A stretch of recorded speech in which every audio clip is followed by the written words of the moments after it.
Hey guys, it's Ranamster, and today I have Pocket House 2.0, more appropriately titled Pocket Tank, because this thing is a beast.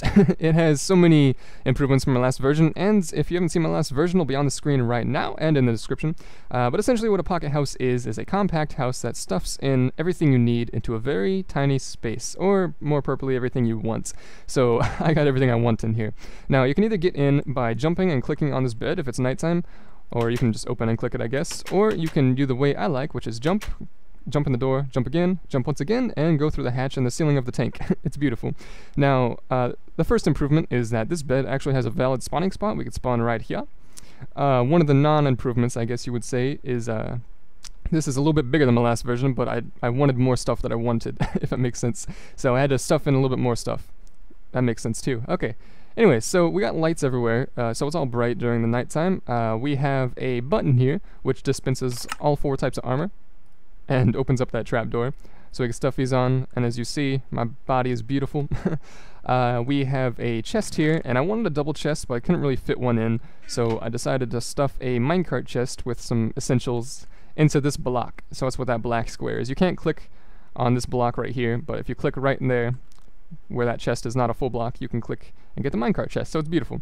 We walk over here, we have level 1 enchants with this enchantment table. We have a non-automatic brewing system, which is another disadvantage from my last system, but this does have a automatic smelting system, which has a hopper on top for combustibles, and then a hopper going into the side for coal, so it automatically refills it. That's nice. There is a cauldron, like last video, where we can remove the dyes from leather armor and refill this water block with a water bucket if we need to, if we accidentally get rid of this, which we'll need to at some point. Let me get a piece of string, actually. That's the best way to do this. There's also a compass, which I might replace with the clock because that's always going to point to right there. It isn't really going to tell us a whole lot, but I guess it is telling us that that is east. Yeah, so, okay, that's not bad. There's a crafting table right there under the cocoa bean. There's a cocoa bean on a log right here, so we can make cookies using that and this wheat up here, or we can make bread just using this wheat.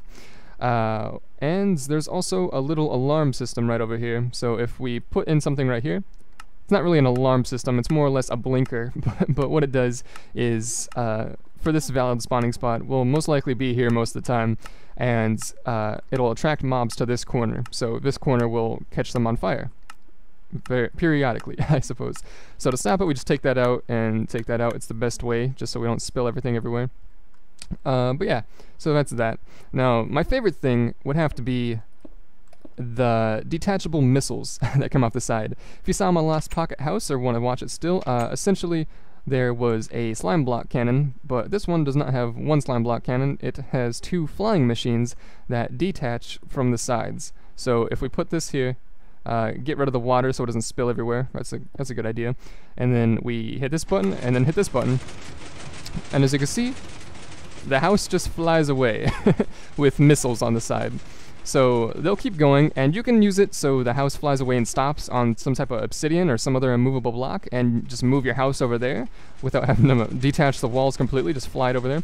But I like the idea of missiles, so that's what I went with, and this is what I got. Pew! It's beautiful. I love it. So I was trying to go for like the race car look, kind of. It's kind of like a little NASCAR after it detaches, but it ended up kind of just looking like a moldy wiener. So that kind of was disappointing, but I don't know. It's my moldy wiener and I'm happy about it. But yeah, so that's pretty much all I have for this video, guys. I hope you guys like it. If you like the idea of pocket houses and little concepts like this, the little fun ideas, leave a like and tell me, I guess, in the comments. And subscribe if you're new here, and I'll see you in the next video. Bye!